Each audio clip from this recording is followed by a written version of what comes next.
Welcome to intellectuals Avenue. आज हम John Peter की जिस पोइम को डिस्कस करेंगे उसका टाइटल है अ टेल ऑफ टू सिटीज़, यानी दो शहरों की कहानी। ये पोइम टोटल 6 क्वाट्रेन्स पर कंसिस्टेड है। क्वाट्रेन का मतलब है 4 लाइंस पर कंसिस्टेड स्टेंजा। तो इस तरह से 6 क्वाट्रेन्स पर कंसिस्टेड होने की वजह से इस पोइम की टोटल लाइंस की स्ट्रेंथ है 24। पॉइट कहता है, इन द स्टॉर्म्स, तूफ़ानों में, ऑफ द श्रील्स। श्रील्स का मतलब है ऊंची आवाज़ें, यानी चीखो पुकार के तूफ़ानों में, ऑफ आर्म्स, असलहे की, स्मोक, धुएं की, एंड द ड्रिल्स, और फौजी मशकों के, यानी असलहे, धुएं और फौजी मशकों के चीखो पुकार के तूफ़ान में। ऑल वर स्कार्ड, हर शख्स को दाग लगा हुआ था, हर शख्स दागदार था, यानी जंग के असरात हर शख्स पर मुरतब थे। बर्न्ड, हर कोई जला हुआ था। एंड अफ्रेड, और खौफज़दा था, यानी जो लोग मर गए थे वो जला दिए गए थे और जो ज़िंदा थे वो खौफज़दा थे। पावरलेस एंड हेल्पलेस, बेताकत और बेमदद। व्हाट दे मेड, उन्हें बना दिया गया था, लोगों को बेताकत और बेमदद बना दिया गया था। वो full were all the hills, तमाम पहाड़ियाँ दुखी थीं, यानी जंग के असरात ऑब्जेक्ट्स ऑफ नेचर पर भी मुरतब हो रहे थे। Wasteful were all the grills, और तमाम चूल्हे बुझ चुके थे, यानी खाना बनाने के लिए कोई किसी किस्म का सामान नहीं था। नन टू शेयर देयर मोन्स, और लोगों के दुखों दर्द में शामिल होने वाला कोई नहीं था, यानी उनके रिश्तेदार वफ़ात पा चुके थे। नन टू लेसन देयर ग्रोन्स, और उनकी दर्द को कम करने वाला कोई नहीं था। द फ्लावर्स, फूल, फ्लेवर्स, और खानों के जायके, ऑल स्मैश्ड, हर चीज़ मुकम्मल तौर पर ख़त्म हो चुकी थी, यानी खाने भी ख़त्म हो चुके थे और बागात भी उजड़ चुके थे। बर्ड, हर चीज़ जल गई थी। क्रश्ड, या मिलियामेट हो गई थी। एंड ऑल डैश्ड, और तमाम चीज़ें नेस्तो नाबूद हो चुकी थी। And all passed through the grind, और हर कोई उस चक्की में से पिस चुका था जैसे दाने पिस जाते हैं। जंग ने हर शख्स को पीस कर रख दिया था, यानी हर किसी को टुकड़े टुकड़े कर दिया था, मौत के घाट उतार दिया था। लीविंग देयर नथिंग बिहाइंड, और अब पीछे कुछ भी नहीं बाकी बचा था। नो आई कुड लुक, देखने के लिए कोई आंख बाकी नहीं बची थी। The explosions that took the lives of two glories, उन दो अजीम शहरों में जो धमाके हुए थे उन्हें देखने के लिए कोई आंख नहीं बची थी, यानी उन्हें देखने के लिए कोई शख्स ज़िंदा नहीं बचा था, या तो लोग मर गए थे या वो ब्लाइंड हो चुके थे। इन द मोमेंट्स ऑफ फ्यूरीज़, गुस्से और तैश के लम्हात में इन दो अजीम शहरों को जिस तरह से धमाकों से उड़ा दिया गया था, उन्हें देखने के लिए अब कोई आंख भी बाकी नहीं बची थी। All was done by a nation, ये सब काम एक कौम ने किया था। Who in her wild passion, जो कि अपने वहशियाना जज्बे में सरशार थी। Cared not for the human rights, उन्होंने इंसानी हकूक़ का भी कोई ख्याल नहीं रखा। Nor save them from deadly fights, और ना ही उन्हें मोहलक किस्म की जंगों से महफूज रखा। बट हाउ मच ग्रेट वर दे, लेकिन वो लोग कितने अजीम थे। Who bore the pains of black day, जिन्होंने उस स्याह दिन की दुखो अलम को बर्दाश्त किया।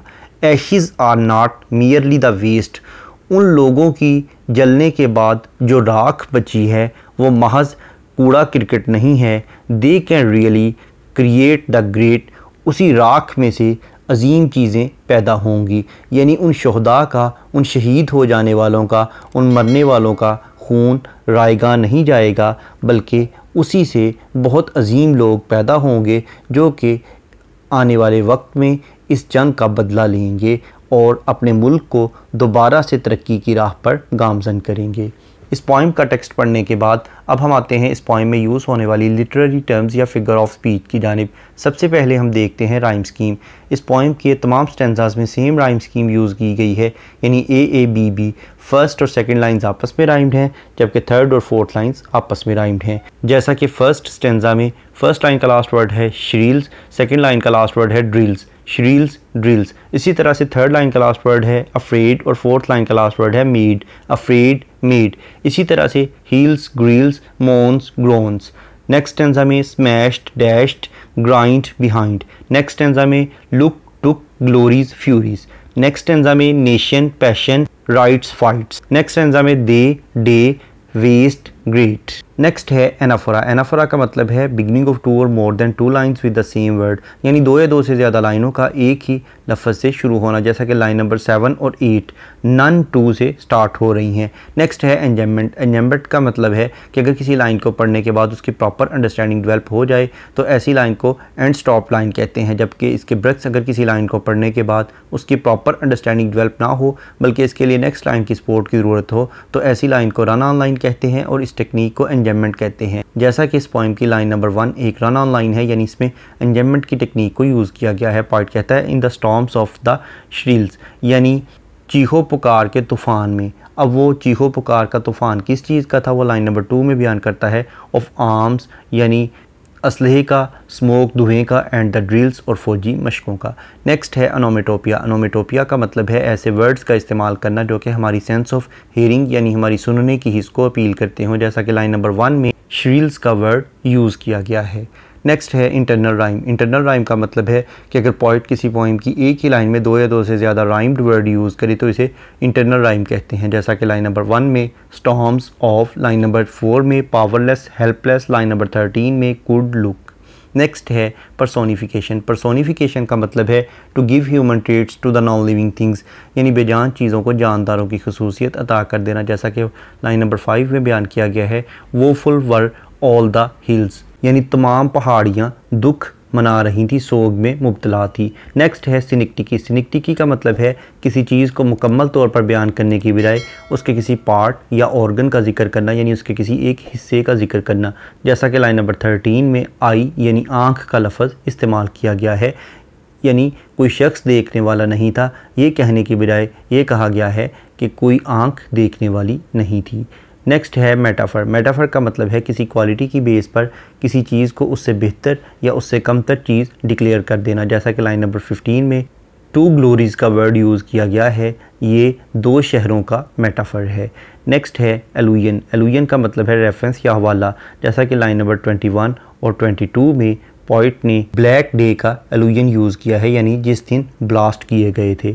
नेक्स्ट है एलिट्रेशन। एलिट्रेशन का मतलब है बिगिनिंग ऑफ टू और more than two words in the same line with the same letter और साउंड, यानी एक ही लाइन में दो या दो से ज़्यादा अल्फाज का एक ही हरफ या एक ही आवाज़ से शुरू होना, जैसा कि लाइन नंबर 5 में वो फुल वर्ड, ये दोनों वर्ड्स डब्ल्यू लेटर से स्टार्ट हो रहे हैं। उसके बाद लाइन नंबर 9 में फ्लावर्स, फ्लेवर्स।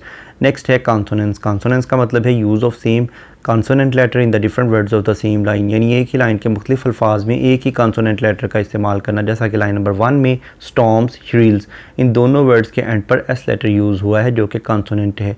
उसके बाद लाइन नंबर 4 में पावरलेस, हेल्पलेस, लाइन नंबर 5 में woeful, all, hills, line number 10 में क्रश्ड, डैश्ड। नेक्स्ट है एसोनेंस। एसोनेंस का मतलब है use of same vowel letter in the different words of the same line, यानी एक ही लाइन के मुख्तलिफ अल्फाज में एक ही वावल लेटर का इस्तेमाल करना, जैसा कि लाइन नंबर 1 में स्टॉर्म्स, ऑफ, इन दोनों वर्ड्स में ओ लेटर यूज़ हुआ है जो कि वावल है। उसके बाद लाइन नंबर 4 में पावरलेस, हेल्पलेस, लाइन नंबर 13 में कुड लुक। इसके अलावा पोइट ने बहुत से इमेजेस भी यूज़ किए हैं, जैसा कि arms, smoke, drills, scared, burned, afraid, hills, grills, flowers, eyes, glories, ashes. उसके बाद अगर हम इस पोइम के थीम को देखें तो इसमें वॉर यानी जंग का थीम बयान किया गया है। यहाँ पर यह पोइम ख़त्म हुई। इस पोइम में जिन लिटरेरी टर्म्स का जिक्र किया गया है उन तमाम टर्म्स को डिटेल में समझने के लिए इसी चैनल यानी इंटेलेक्चुअल्स एवेन्यू पर लिटरेरी टर्म्स की प्लेलिस्ट को विज़िट करें। इसके अलावा इस प्लेलिस्ट का लिंक नीचे डिस्क्रिप्शन बॉक्स में भी मौजूद है। Thank you for attending this lecture.